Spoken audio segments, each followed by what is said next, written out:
Dapat dengar suara ke? Dengar Ustaz. Alhamdulillah. Innal hamdalillah nahmaduhu wa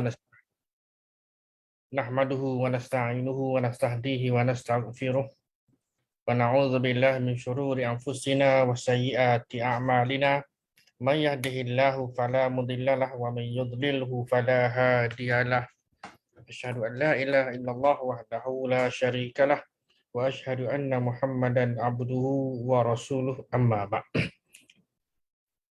Tuan-tuan dan puan-puan, muslimin muslimat yang dirahmati Allah sekalian, alhamdulillah kuliah kita bersambung lagi pada minggu ini. Yang minggu lepas ada masalah yang tak dapat dielakkan, so kita tangguhkan dan kita bawa kepada minggu ini.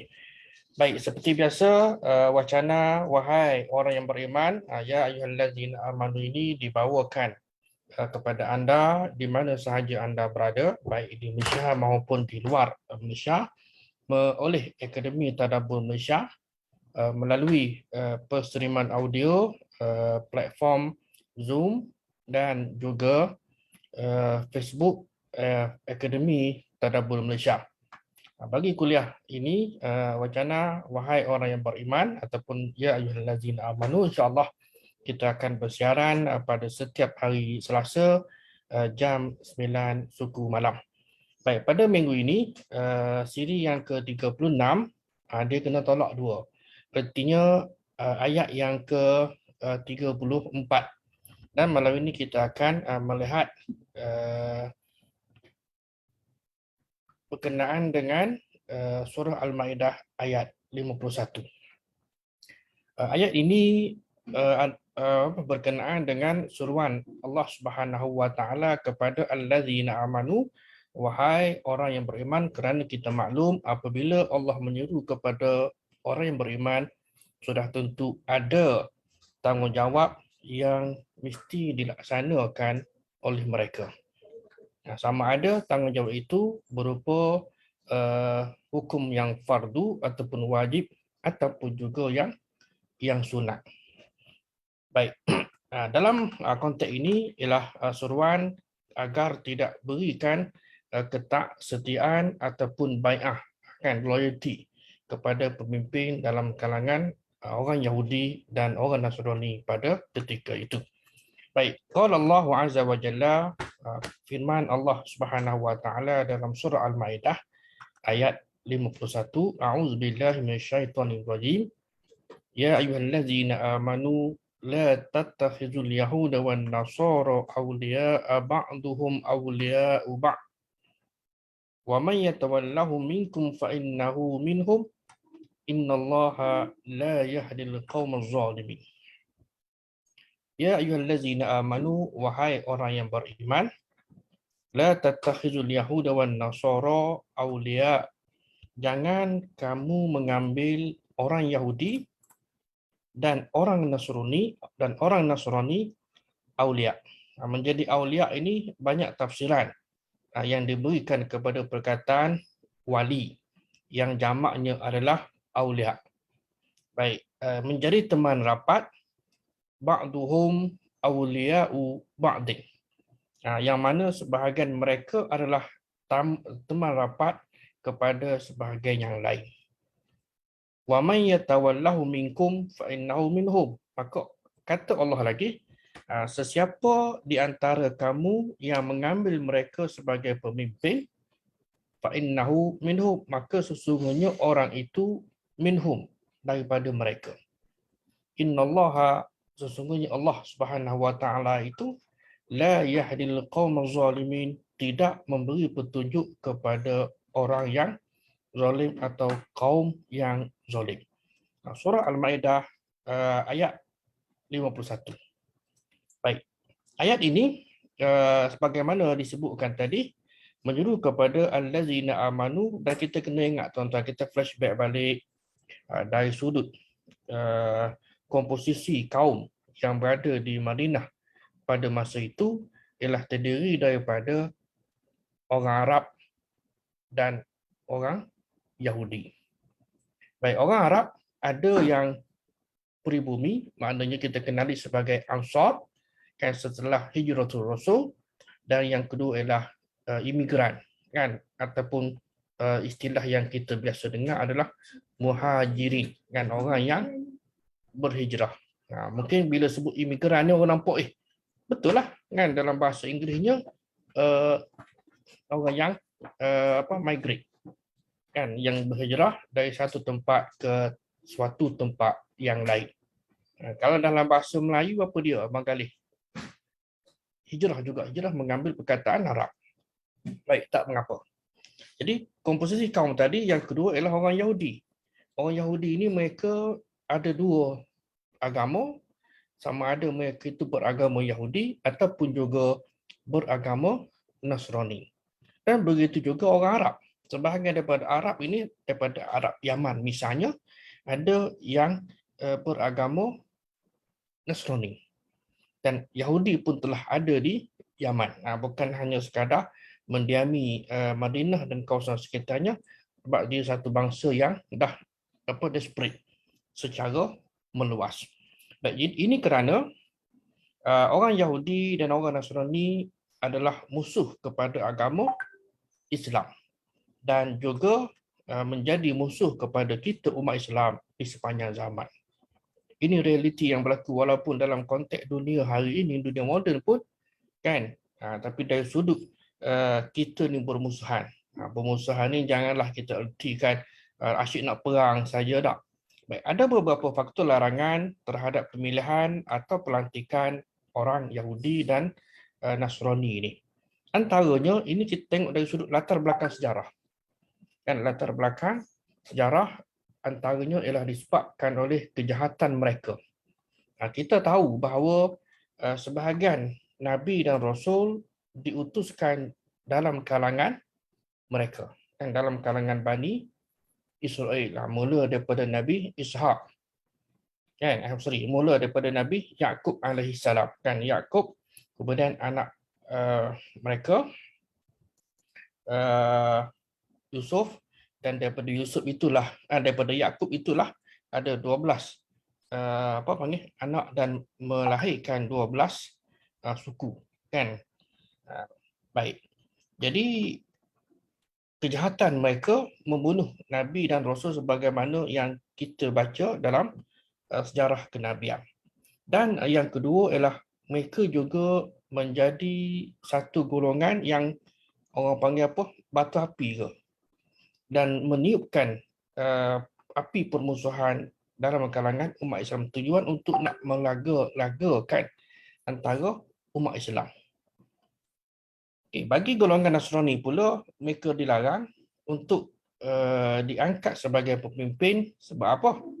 Lantaran mereka menjadikan pendeta ataupun pemuka agama mereka, ahli agama mereka sebagai Tuhan dan rujukan selain Allah Subhanahu wa taala. Ini jelas Allah sebutkan, tuan-tuan. Dalam Al-Quran, surah At-Taubah ayat 31, a'udzubillahi minasyaitonir rajim. Ittakhadhu ahbarahum wa ruhbanahum arbaban min dunillah. Mereka mengambil atau mereka menjadikan ahbarahum, orang alim, pendeta mereka. Bila sebut orang alim ni kita boleh fahamlah, kan. Mungkin dalam istilah kita ni, kalau orang kampung dipanggil lebay, kan. Lebay ni istilah orang kampung merujuk kepada seseorang yang mengetahui serba sedikit perihal agama. Dia boleh menjalankan upacara-upacara keagamaan yang dalam bentuk simple. Kan, itulah masyarakat Melayu memanggilnya lebay, sekalipun dia tidak ada asas pendidikan dalam secara formal lah dalam bidang pengajian Islam. Itu biasalah panggilan. Baik, mereka menjadikan atau mengambil orang alim arbaban waruhbanahum, dan pendeta mereka arbaban. Arbaban ini daripada perkataan Rabb. Kan, Rabb ini kita tahu Tuhan, kan. Jadi Tuhan-Tuhan min dunillah, bermakna mereka percaya Allah itu adalah Tuhan yang wajib disembah, yang pertama disembah, dan ada lagi Tuhan lain yang mereka sembah, kan. Mereka sembah, dan mereka ni biasalah maknanya golongan yang mensyirikkan Allah Subhanahu Wa Taala, dan dalam doktrin Kristianiti adanya konsep 3 dalam 1. Baik, yang min dunillah selain daripada Allah Subhanahu Wa Taala, dan juga wal Masih ibn Maryam. Mereka mempertuhankan Al-Masih, anak Maryam. Bagi kita, Nabi Isa alaihissalam itu adalah manusia, adalah nabi, utusan Tuhan, bukannya anak Tuhan. Bukannya anak Tuhan yang turun ke bumi untuk menyelamatkan manusia daripada terus-menerus menanggung dosa warisan. Kan, dalam Kristianiti dia ada satu konsep inherited sin, ataupun konsep dosa warisan yang diwarisi oleh manusia akibat daripada dosa pertama yang dilakukan oleh Adam, oleh Nabi Adam. Sedangkan dalam Islam, Nabi Adam AS, apabila mereka berdua, Adam dan Hawa itu melanggar perintah Tuhan, wala taqraba hazi syajarata fatakuna minaz zalimin, dan seumpamanya dalam banyak ayat menyebutkan perkara itu, jangan kamu hampiri kedua pokok ini, kan, dan kamu akan jadi orang yang zalim. Kemudian beberapa ayat selepas itu menyebutkan bahawa fatalaqqa adamu min rabbih kalimatin fataba alaihi, Adam alaihissalam bertaubat kepada Allah Subhanahu Wa Taala. Jadi Allah terima taubat dia. Jadi tidak ada masalah, dan sudah tidak ada lagi dosa yang diwarisi oleh manusia yang lain selepas daripada Nabi Adam. Tapi bagi Kristianiti, mereka menganggap begitulah, dan atas dasar itu Jesus Christ ataupun Al-Masih Isa bin Maryam itu dianggap sebagai penyelamat. Dan penyelamat yang rela menyalibkan dirinya di di Hollywood, kan, di Hollywood, iaitu di tiang salib. Wa ma umiru illa liya'budu ilahan wahidah. Dan padahal mereka hanya disuruh menyembah Allah yang besar. Kan? Subhanahu la ilaha illahu, tidak ada Tuhan ma'budun, yakni yang disembah, illahu, melainkan Allah sahaja. Subhanahu, maha suci, maha suci Allah, amma yusyrikun, daripada apa yang mereka sekutukan. Dan itu bagi golongan Nasrani. Dan ayat 51 surah Al-Ma'idah ini banyak dibincangkan dalam kalangan ulama tafsir. Dan dia juga menjadi salah satu daripada dalil untuk umat Islam ini tidak berkawan rapat dengan orang Yahudi dan Nasrani, dan dalam konteks hari ini ialah kepada yang bukan Islam lah. Sebab Yahudi dan Nasrani dari sudut konteks masa itu lah yang ada di Madinah. Dalam konteks hari ini, siapa saja. Jadi isu ini perlu dicermati. Tak boleh kita terima secara kita pukal saja tak. Dan bagi pihak orang yang bukan Islam mengatakan ayat inilah yang menjelaskan bahawa orang Islam tidak akan berbaik dengan mereka. Timbul persoalan, adakah antara orang Islam dengan orang yang bukan Islam, tak kiralah bangsa apa, asalkan dia bukan Islam, akan wujud suasana permusuhan berpanjangan daripada dulu sampai hari ini. Adakah begitu? Macam mana? Baik, oleh kerana itu ayat ini perlu dibaca dalam konteks tanzil ataupun penurunannya, dan ia diturunkan selepas umat Islam menjadi kuat. Umat Islam menjadi kuat dan tidak lagi perlukan kepada bantuan dan perlindungan orang Yahudi. Baik. Kerana dari sudut latar belakang sejarah, kita imbas kembali. Orang Yahudi duduk di Madinah dan sekitarnya kawasan Fadak, Taimak dan sebagainya. Kalau Taimak ni di utara Madinah lah. Sejak tahun 70 Masihi lagi. Kan saya dah sebutkan juga dalam sebahagian kuliah saya bahawa 500 tahun mereka mendahului kelahiran Nabi SAW. Nabi lahir 570, makna mereka tahun 70 Masihi mereka dah menetap di Madinah. Baik, jadi mereka ni sebagai bangsa yang bertamadun, The chosen people of God, Asy'abul Mukhtar, bangsa pilihan Tuhan, mengikut dakwaan mereka, mereka ada peradaban yang baik, kan, bangsa yang lebih maju macam kita lah dengan orang putih yang menjadi penjajah dulu-dululah, kan, dan orang Arab ialah bangsa yang badui, buta huruf, kan, yang duduk di padang pasir. Maka sebagai bangsa terpilih, ikut keyakinan agama mereka, sudah tentulah mereka akan mendominasi, akan conquer kawasan yang mereka tinggal, dan begitulah juga yang berlaku di Madinah. Yang begitulah yang berlaku di Madinah. Baik, orang Arab ada hubungan rapat dengan mereka. Sebab apa, tuan-tuan? Sebab duduk dalam satu kawasan, duduk dalam satu kawasan, nak tak nak, sebab apa? Mestilah saling mengenali, saling bergaul, saling memerlukan dan sebagainya, kan? Jadi antara sebelum hijrah dan selepas hijrah.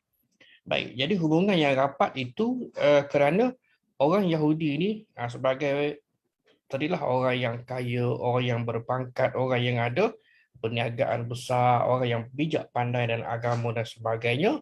Dan apabila Islam dan berlakunya Hijratul Rasul, kita ni berada di penghujung bulan Zulhijjah, penghujung tahun 1443 Hijrah. Malam ini malam 27. 28 malam 29. Kan, tahun ni 29 sahaja dah, dan hari Sabtu 30 hari bulan, malam Sabtu ni, esok Rabu, Khamis, Jumaat, kan, masuk tahun baru 1444 Hijrah. Bulan Zulhijjah 29 hari sahaja. Baik, jadi bila mereka ni conquer, mereka menguasai Madinah dari sudut perdagangan. Ini memang kelebihan orang Yahudi lah, daripada dulu-dululah, kan, sampailah kepada dunia hari ini. Jadi umat Islam tidak lagi perlukan mereka. Bila apa? Setelah berlakunya hijrah. Dan hijrah berlaku bila? Ini kadang-kadang kita pun confuse. Sebab ada lagu.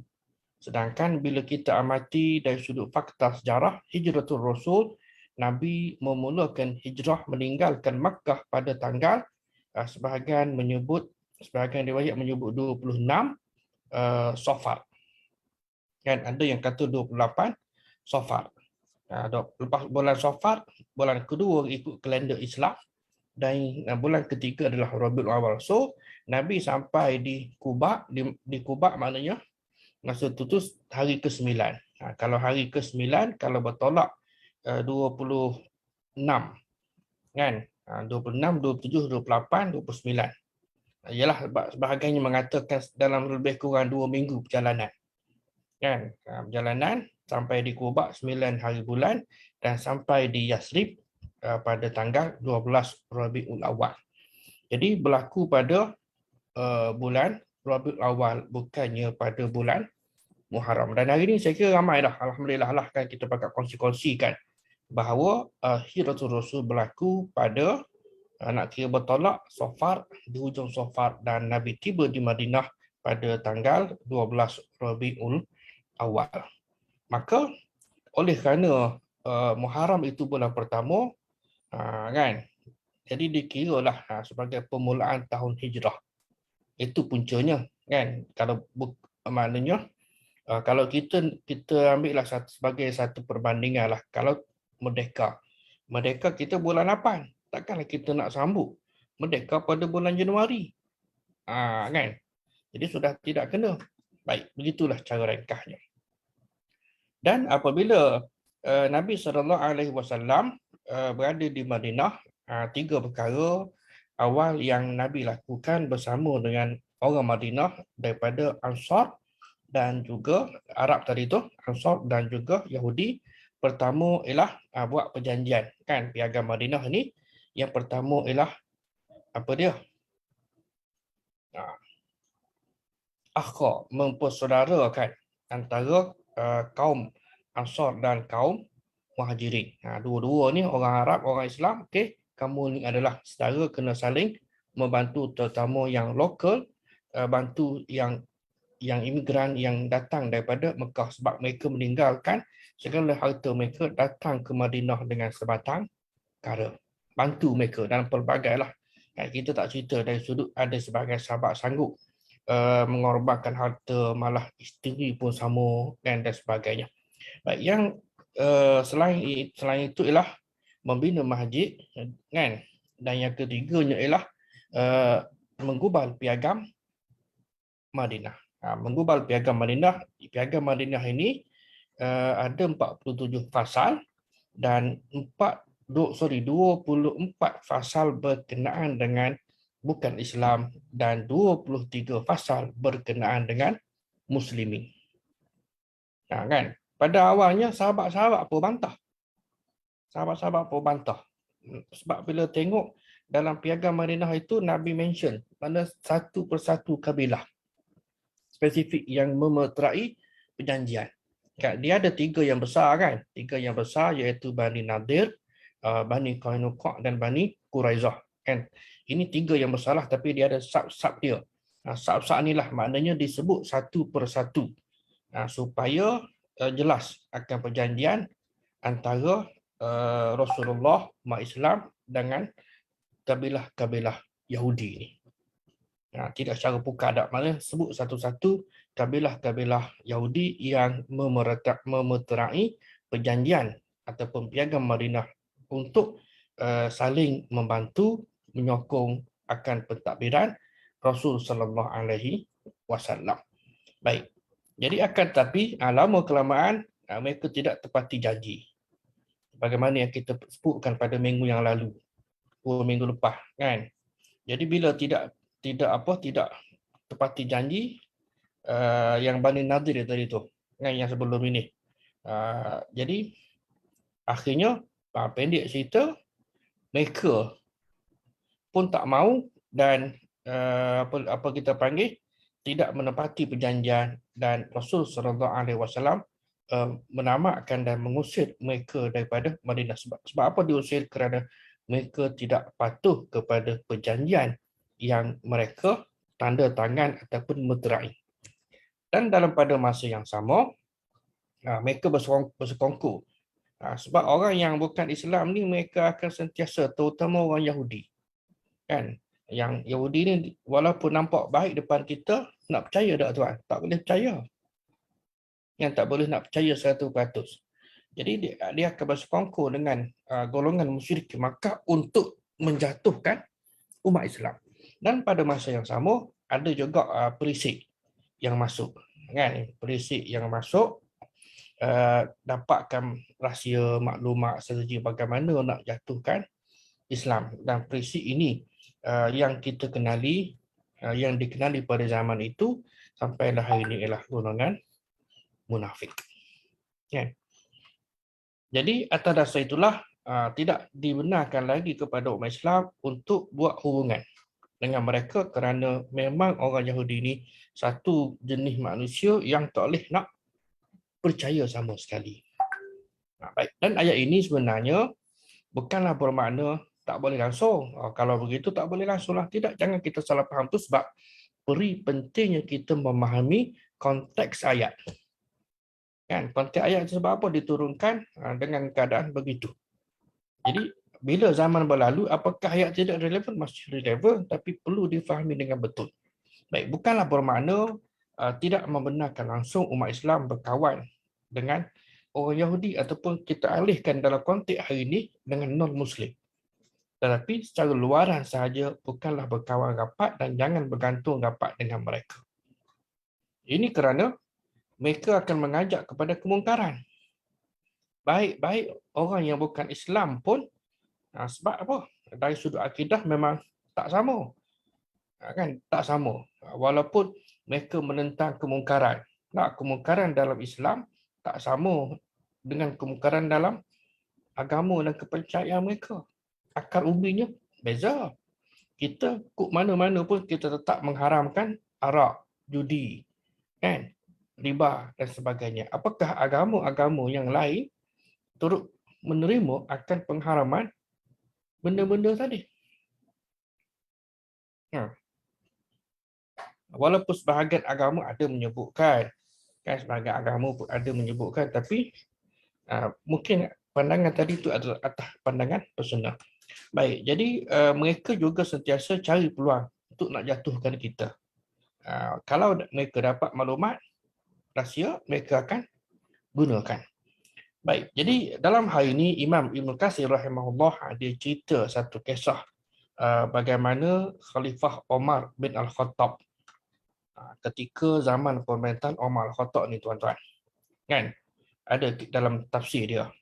Jadi Omar Al-Khattab ni pernah memerintahkan kepada salah seorang gubernurnya iaitu Abu Musa Al-Asy'ari untuk laporkan sebab zaman Omar ni pihak Abu Bakar dan Omar masih lagi polisi antara polisi zaman kerajaan Omar, dia tidak membenarkan para sahabat keluar daripada Madinah, kan? Walaupun Islam dah termakin tersebar tapi kena mantapkan terlebih dahulu di Madinah. Tuan-tuan bayangkan Nabi wafat tahun 11, Abu Bakar ambil alih wafat tahun 13 dan Omar take over tahun 13 sampailah tahun 23, kan 10 tahun. Jadi 10 tahun biasanya para pengkaji ini dia akan bahagikan kepada dua period lah, 5 tahun pertama dan 5 tahun yang kedua ataupun yang terakhir. Baik. Jadi ada gubernur, kan? Gubernur seperti di Iraq, kemudian di Basrah, kan, di Kufah dan sebagainya, laporkan kepadanya tentang semua perkara, semua yang diambil dan diberikan, yakni panggil macam kita ni ada akaun lah, kan, keluar masuk, kan. Baik, dalam suatu catatan yang lengkap. Dan tersebutlah bahawa yang menjadi istirahat kepada Abu Musa Al-Asy'ari ni, sahabat Nabi ni, pada masa itu adalah seorang Nasrani. Dan dilaporkan, Omar tahu, Omar pun rasa pelik. Lalu dia kata, sesungguhnya orang ni benar-benar pandai. Benar-benar pandai, apakah kamu dapat membacakan untuk kami sepucuk surat dalam masjid yang datang dari Syam ataupun Syria? Kan? Sebab Nasrani tak boleh masuk masjid lah tak. Kata Abu Musa Asy'ari, dia tidak dapat melakukannya. Maknanya SU dia ni tak boleh nak buat SU kepada gubernur. Tak boleh nak buat. Omar tanya lagi, apakah dia sedang ada jinabah? Maknanya berhadas besar. Sebab apa? Sebab tak boleh masuk masjid. Abu Musa Asy'ari jawab, tak. Tapi dia seorang Nasrani. Bila seorang Nasrani, Omar pun bentak dan pukul paha dia. Omar kata, pecah dia. Dan Omar membaca, ya ayyuhallazina amanu, ayat inilah, kan, wahai orang beriman, jangan kamu ambil orang Yahudi dan orang Nasrani sebagai teman rapat, sebagai penolong, sebagai pembantu kamu, sebahagian mereka menjadi teman rapat kepada sebahagian yang lain. Baik. Clear, kan? Kalau ada. Itu zaman dulu. Zaman apa? Zaman peringkat awal yang mana orang yang bukan Islam ni maknanya masih lagi curiga. Dan kita sendiri pun sama. Baik, yang jelasnya kita sebagai umat Islam tidak mahu bermusuh dengan siapa-siapa pun. Kan hari ini. Baik dengan orang Islam ataupun dengan yang bukan Islam. Jika kita menzahirkan pemusuhan, bagaimana seruan dan dakwah Islam itu dapat sampai kepada mereka. Jadi seolah-olah ada apa panggil mental block ke apa inilah something like that, kan, adanya dinding ke apa, bila orang Islam kita tak masuk. Jadi tak boleh. Dan realiti hari ini sudah berbeza. Memang fakta sejarah merakamkan bahawa orang Yahudi dan orang Nasrani ada hubungan yang rapat dengan Islam atas banyak perkara, kan, selain daripada ada salah silah keturunan Nabi dan Rasul, kan, salah silah Nabi dan Rasul dalam kalangan mereka. Baik, Allah Subhanahu wa taala menyebutkan, wala tajidanna asyadan nasi adawatan lil ladzina amanu al yahud wal ladzina asyraku. Baik. Dan apa la tajidanna. Ha, kalau bahasa Arabnya ada dia punya takkid ataupun taukid penguat kepada kata kerja ini. Kan daripada perkataan wajadah dapat. Baik, la dan apa nun tanwin. La tajidanna artinya kamu akan dapati. Dua kali dia punya taukid. Sesungguhnya kan. Kalau biasa kita ada sesungguhnya itu inna kan. Tapi kalau terjemah pun la tajidanna sungguh-sungguh kamu akan dapati asyad dan nas yang paling keras manusia yang adawah yang paling keras pemusuhannya dan orang yang paling keras manusia yang paling kuat penentangannya terhadap Islam siapa? Lillazina amanu kepada orang beriman adalah al-yahud dan allazina asyraku. Orang Yahudi dan orang yang mensyirikkan Tuhan, orang musyrik. Orang yang benar-benar lawan kepada orang Islam. Siapa dia? Yang pertama Yahudi. Hari ini pun samalah tuan-tuan. Kan? Yahudi kita maklum. Baik macam mana pun Allah sebutkan dalam Quran dengan perkataan lan walan tarda. Dan sekali-kali tidak. Lan ini ulama mentafsirkan lan itu ialah untuk abadah selama-lamanya. Yang selama-lamanya orang Yahudi dan Nasrani tidak akan reda kepada kamu hatta tattabi'a sehingga kamu ikut agama mereka. Tak? Kan? Dia takkan walaupun baik macam mana sekalipun kita jangan betul-betul benar-benar percaya kepada mereka. Baik, dan juga wallazina asyraku, orang yang mensyirikkan Tuhan. Yang ni pun bahaya. Hari ni. Siapa dia? Yang memusuhi umat Islam. Dan yang wallazina asyraku kadang-kala manusia ni sendiri dia mengaku Muslim tapi amalan yang dilakukan itu adalah amalan yang mensyirikkan Tuhan. Depan mata kita pun banyak hari ni.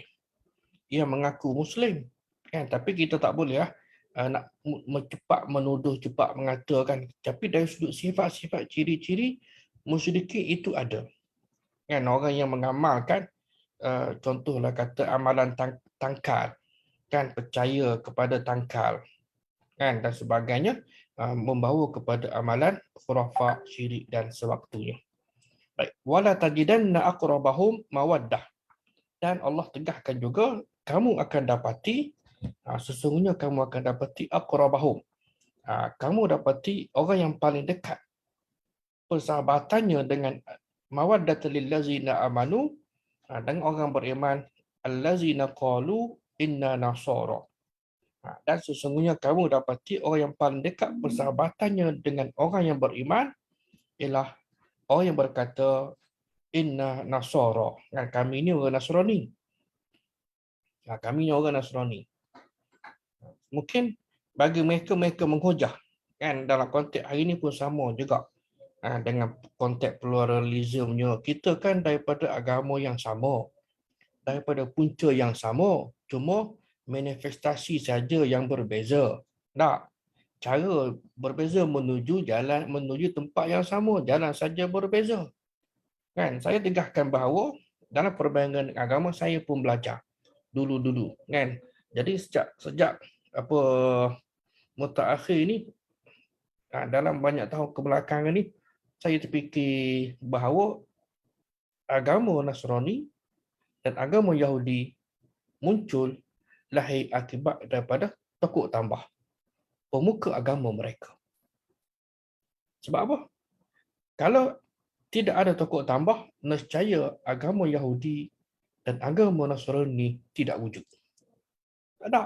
Sebab yang ada adalah agama Hanif. Agama yang dibawa oleh Nabi dan Rasul terdahulu, agama yang mentauhidkan Allah. Jadi adanya tokok tambah, maka agama tadi yang diamalkan oleh orang Yahudi dan juga yang satu lagi ialah Yahudi juga, tapi kepada pengikut Nabi Isa yang dah menyeleweng, maka lahirlah dua agama yang dinisbahkan kepada mereka. Sedangkan dua agama ini sebenarnya bukan berpunca daripada ajaran yang dibawa oleh Nabi Musa dan Nabi Isa alaihi wassalam. Kita kena clear. Walaupun dia claim kata daripada sumber yang sama. Ya, sumber yang sama, tapi tidak. Kerana adanya tokoh tambah dalam agama yang asal akhirnya lahirlah agama Yahudi dan lahirlah agama Nasrani. Baik, zalika bi anna minhum qissisina wa ruhbanan wa annahum la yastakbirun. Dan yang demikian itu disebabkan kerana antara mereka, yakni orang Nasrani, ada pendeta dan rahib juga yang sesungguhnya mereka tidak menyombongkan diri. Baik. Dari sudut yang lain, orang Yahudi merupakan pemimpin dan kawan bagi saudaranya adalah Nasrani. Dan dua golongan ini bersekongkol dalam memusuhi Islam. Dengan apa jua cara. Sama ginilah, yang ini pun kita maklum tak, dua-dua orang jahat dia berbalah. Tapi bila nak lawan orang Islam, dia akan berbaik. Kan? Dia akan berbaik. Jadi antara Yahudi dan Nasrani pun dia tak ngam. Ada setempat lah, ada bahagian-bahagian tertentu mereka tidak ngam, tapi bila sebut nak lawan Islam, jom kan, mereka akan bersatu hati untuk memerangi Islam dengan apa jua keadaan sekalipun. Baik. Kita masuk pada satu isu lah, kan, pemilihan non-Muslim ini sebagai pemimpin. Dalam konteks ini juga dilihat dari sudut kepimpinan. Baik, dari sudut kepimpinan, kita Malaysia ni adalah masyarakat majmuk. Masyarakat majmuk yang berbilang kaum dan juga berbilang agama. Kan ada orang Melayu, orang Cina, orang India dan juga ada 6 agama yang diiktiraf oleh Jabatan Pendaftaran Negara. Agama Islam, Kristian, Hindu, Buddha, Sikh dan Tao. TAO ataupun DAO. Kan yang lambang apa, bunga teratai ke kan. Yang biasanya ada setengah-setengah stiker kereta tu. Jadi 6 agama yang diiktiraf oleh kerajaan Malaysia. Baik. Jadi masyarakat kita maklum 3 kaum besar dan juga ada etnik-etnik yang lain lah. Baik. Jadi pendalilan yang berdasarkan kepada beberapa nas yang pada akhirnya mengharamkan umat Islam untuk melantik orang bukan Islam sebagai pemimpin tidak boleh diterima secara mutlak. Baik, ini orang melihat dalam pelbagai sudut ataupun perspektif. Kan, dari sudut hukum, dari sudut maqasid syariah, kan. Jadi keadaan ini sudah tentulah timbulkan rasa kurang selesa. Kita duduk, sebab kita duduk contohlah dalam taman kita. Kan? Dalam taman kita dan dalam konteks Muslim non-Muslim di Malaysia ni, adakah mereka tadi itu kalau istilah kafir itu kafir harbi ke kafir zimmi? Ataupun tak ada istilah tu kafir je. Nak kata apa? Kan? Kafir harbi, kafir zimmi apabila adanya negara Islam. Jadi hari ini kafir je lah. Kan nak tahu sama ada dia ni memerangi Islam ataupun tidak. Mungkin secara zahirnya yang kita tahu, yang kita kenal, okey dia ni tidak. Kan? Pada sangkaan begitulah. Baik. Jadi orang ni baik. Baik dari sudut kemanusiaan dia tu baik. Mungkin tak tempat kerja kita pun ada kan dan sebagainya. Sehingga kan ketua di tempat kerja kita mungkin juga apa yang bukan Islam ataupun juga sebahagian lagi majikan mereka juga adalah yang bukan Islam. Itu dah jauh lah kan. Tempat kita masyarakat dalam taman perumahan biasalah kan. Jadi oleh kerana majoriti orang Melayu ni dia akan tinggal di tempat yang majoriti Melayu kan, Muslim. Jadi penglibatan kaum yang bukan Muslim, yang bukan Melayu lah kan, Cina, India, biasanya kita akan lantik juga mereka ni jadi ketua kepada misal kata dalam KRT, rukun tetangga kan.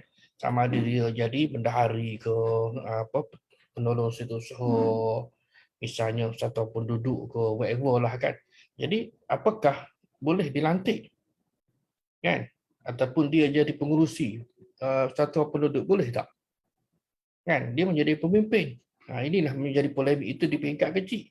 Kalau di peringkat atas sikit, kan dalam konteks politik ialah YB lah calon wakil rakyat.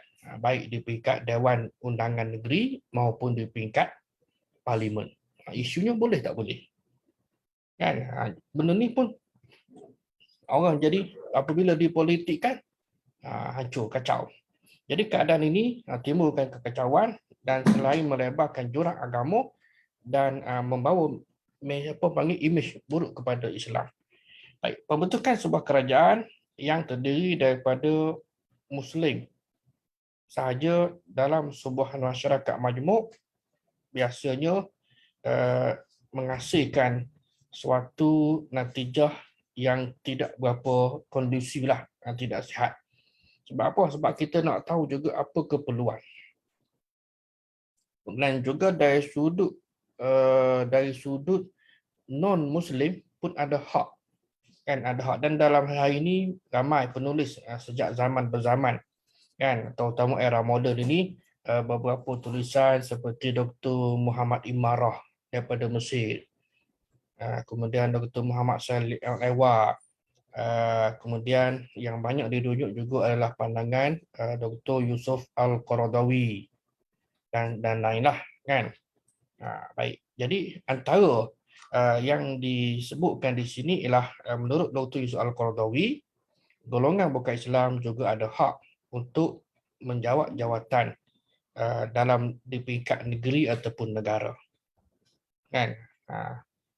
Kecuali jawatan penting yang lebih dominan unsur keagamaan, ketua negara.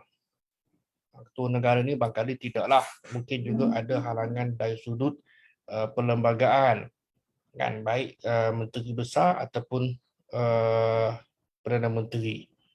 Tapi di negeri-negeri selat, kan, hari ini Pulau Pinang, Melaka, dua lah kan, Singapura dah kan, juga Sabah dan Sarawak, kan.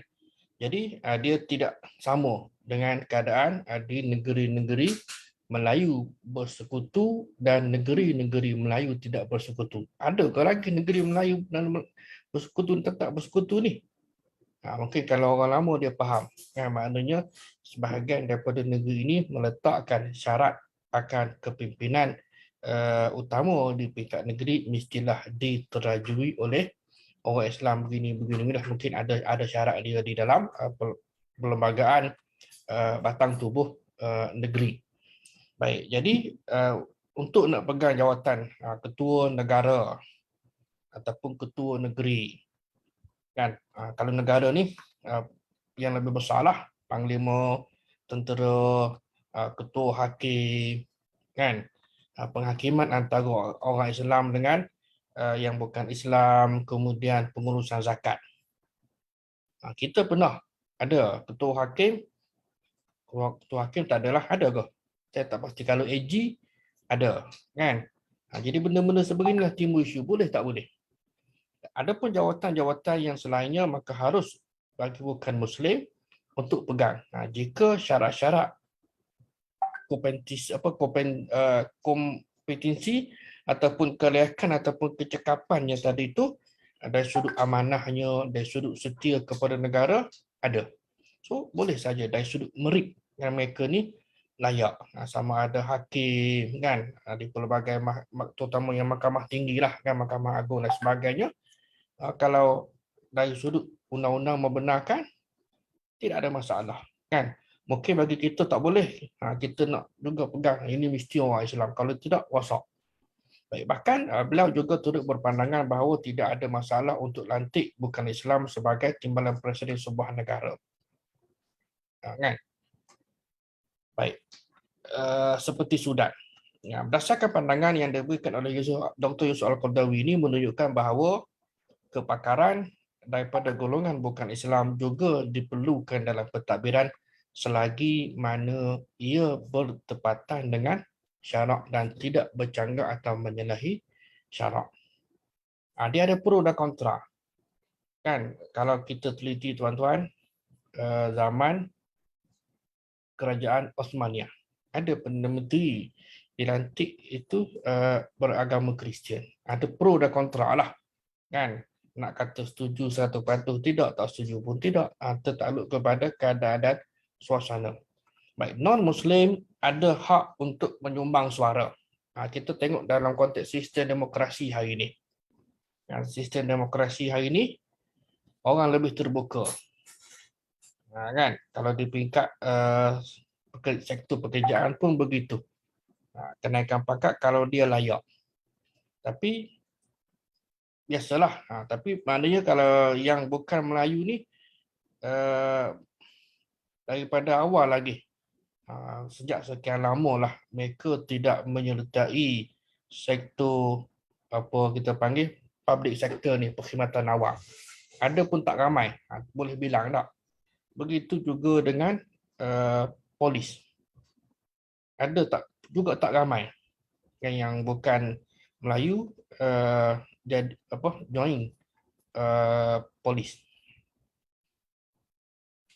Baik, jadi mereka ada berhak untuk menyumbang suara pandangan mereka dalam perkara yang tidak ada nas yang muhkam ataupun nas yang bersifat zoni ataupun dipanggil zoni, dilalah ataupun sebut.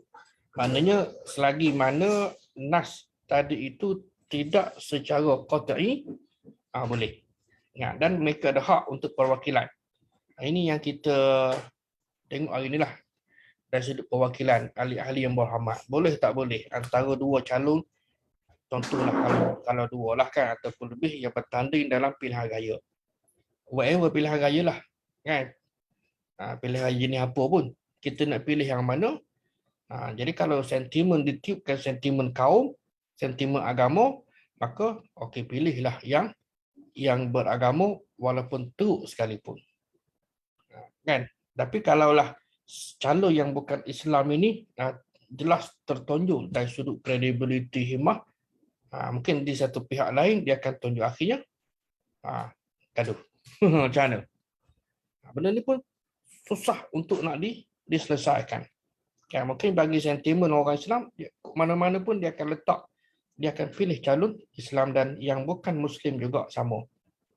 Dan realiti politik di Indonesia pun sama juga. Kalau kawasan Cina, kan dia akan berikan sokongan padu kepada calon daripada parti mereka walaupun yang bertanding itu adalah bukan daripada kaum mereka.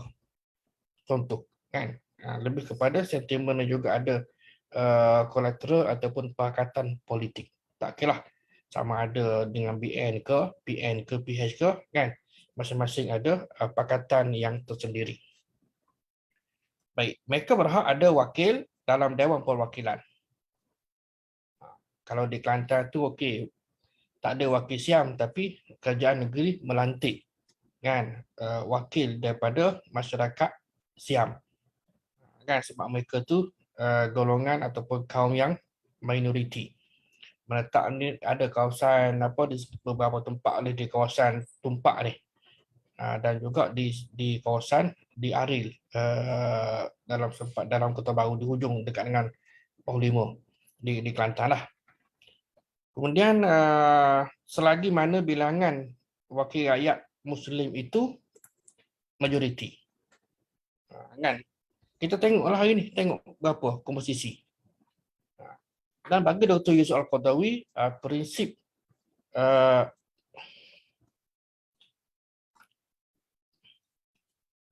lana ni lahum ma lana wa alaihim ma alaina.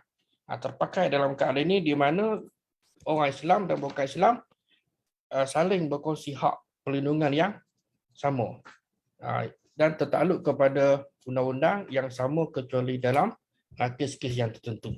Dalam konteks hari inilah kita melihat lebih dekat dengan konteks masa hari ini, sama ada Muslim ataupun non-Muslim, apabila dia menjadi rakyat dan warga negara sebuah kerajaan yang berdaulat, maka dari sudut loyalty ketaksetiaannya ditumpahkan kepada negara untuk menjaga negara misalnya Malaysia ini daripada ancaman musuh luar, dalam dan sebagainya. Kan, jadi tidak timbullah isu tidak loyal dan sebagainya. Itu sebenarnya mungkinlah satu sudut ialah provokasi ataupun propaganda musuh politik dia. Dari sudut approach pendekatan mungkin berbezalah sebab setiap parti politik dia ada objektif penubuhannya tersendiri, kan itu memang kita tidak nafikan. Baik, Dr. Yusuf Al-Qaradawi juga ada menyebutkan bahawa dalam sepanjang sejarah ni orang bukan Islam juga ada memegang beberapa jawatan penting dalam negara Islam, dan tak ada seorang ulama pun ingkar kepada benda ni. Kan dalam konteks Ainah, cuma dia menjadi nak kata apa dia? Nak kata politik yang agak sempit ke, itu mungkin berdasarkan kepada pemahaman dan persepsi yang berbeza-beza lah. Baik. Adapun ayat-ayat Quran yang melarang mualah ataupun perwalian, pemilihan ataupun pelantikan kepada warga yang bukan Islam ini, dia khusus kepada mereka yang ada permusuhan terhadap agama. Biasa kita tengoklah, tidak semua, kan? Dalam hati kita tak tahu tak. Dalam hati kita tak tahu, maka kita nak kumubizawahid saja, kita menghukum secara zahir saja. Namun orang yang berkecimpung, bergelumang dalam bidang politik ini, mungkin dia adalah seni yang terseni, sama ada dia betul-betul memahami ataupun juga berdasarkan kepada persepsi, andaian dan sebagainya lah. Jadi kalau kita dapat kesan bahawa kalau especially lah antara kaum dan agama ni, wakil-wakil rakyat dan orang politik ni, dia ni kalau naik dia ni apa panggil, agama Islam akan rosak, akan terancam, contohlah, kan? Apakah yang dia boleh buat? Sebenarnya ada dari sudut polisi lagi, mungkin orang kita tak tahu. Saya tahu contohlah zaman Ong Kating jadi menteri perumahan dan kerajaan tempatan dahulu. Jadi dia tukarkan tanah di taman perumahan itu daripada tapak masjid ataupun surau kepada tapak rumah ibadat. Kan? Walaupun mungkin bagi kita orang awam nampak sama, sebenarnya tidak sama. Kan? Tampak masjid okey, dah gazet khusus. Kan? Apabila PBT, apabila berlakunya serahan tanahlah daripada developer pemaju kepada PBT, kan, dan tanah itu dah digazet sebagai tapak surau ataupun masjid. Tak boleh buat yang lain.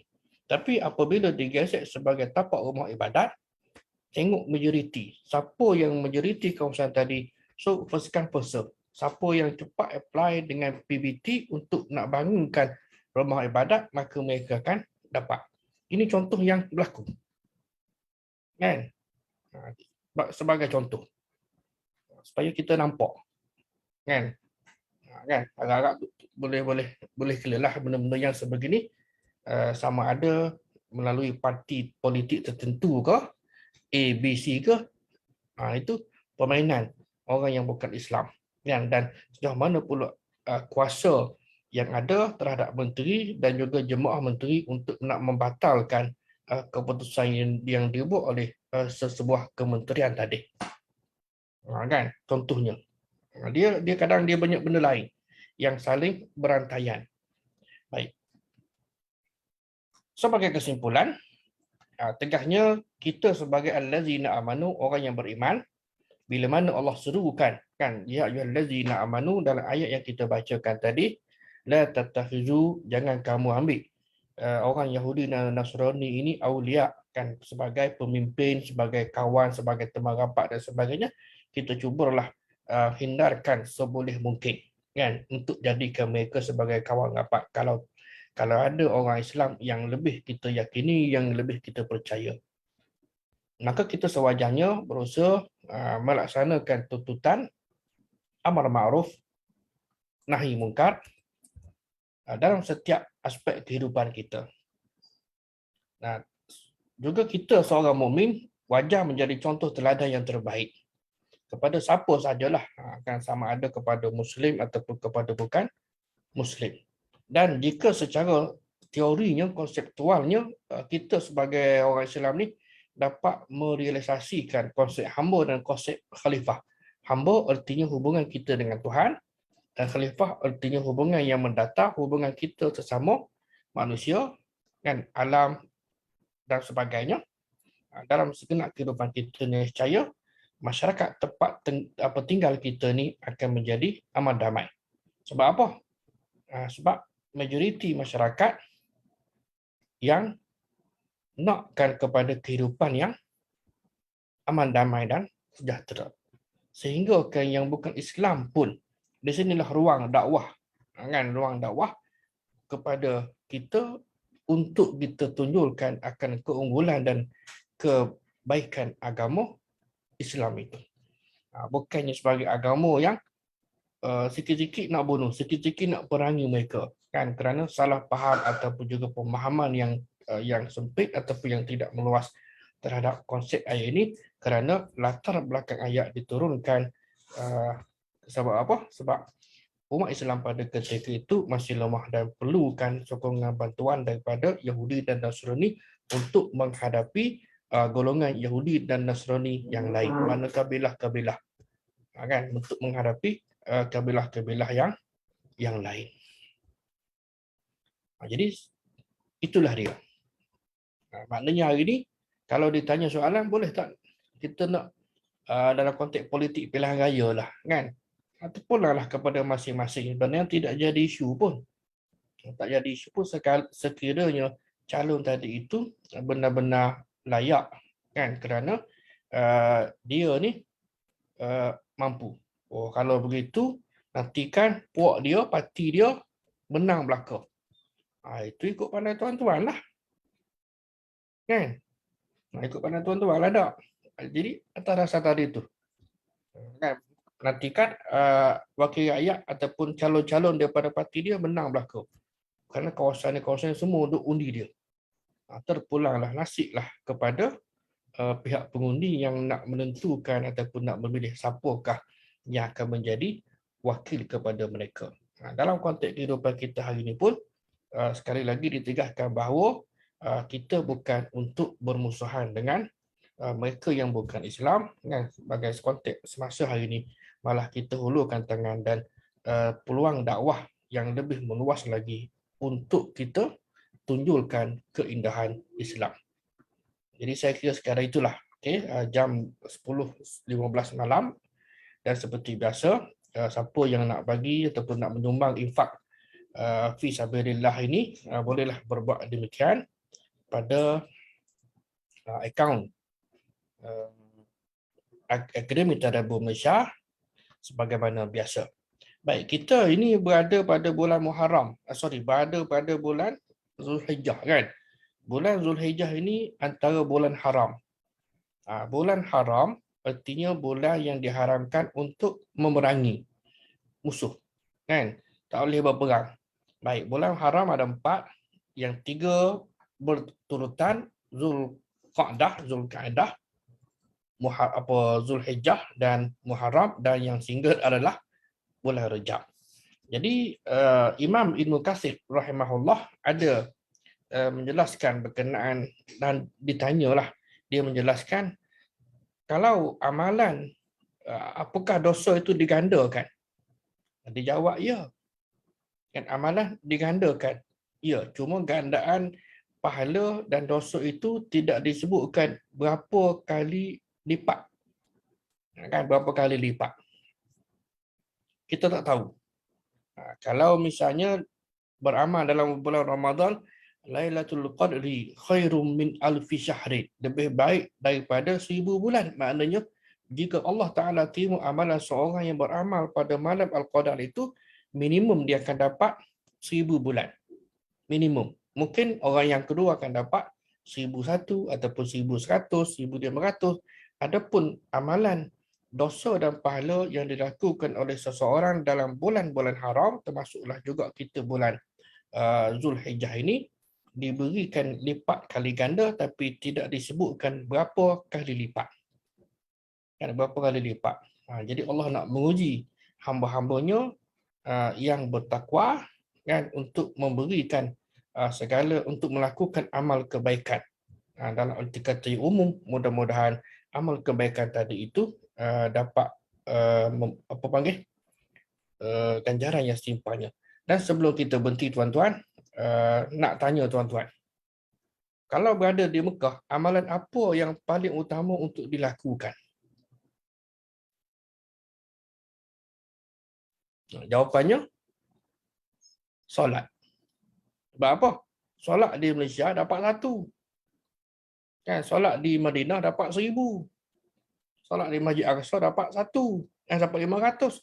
Dan solat di Masjidil Haram kan dapat, insya-Allah dapat pahalanya 100,000. Jadi bagi rakan-rakan mungkin kita ada saudara mara lagi ke WhatsApp lah kan. Kalau duduk di Mekah sana, engkau berbanyakkanlah solat. Solat apa?